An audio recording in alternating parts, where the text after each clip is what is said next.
પ્રશ્ન છે કે એક જથ્થો 144 બોલપેન ધરાવે છે, માટે n કેટલા થઈ જશે? 144. એમાં 20 પેન જે છે એ ખરાબ છે, તો 20 પેન ખરાબ હોય તો સારી પેન કેટલી હશે? 124. બરાબર. તો 124 જે છે એ કુલ સારી પેન હશે.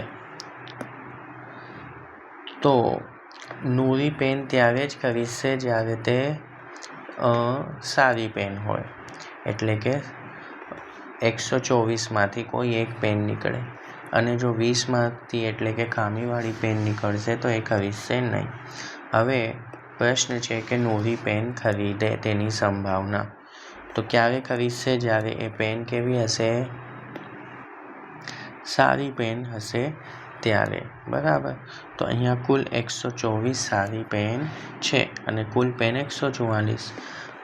હંમેશા કુલને આપણે ભાગાકારમાં એટલે કે છેદમાં મૂકી દઈશું. 124ના અડધા કેટલા થશે? યસ, 62. એટલે કે 31/72ના અડધા 36. બરાબર.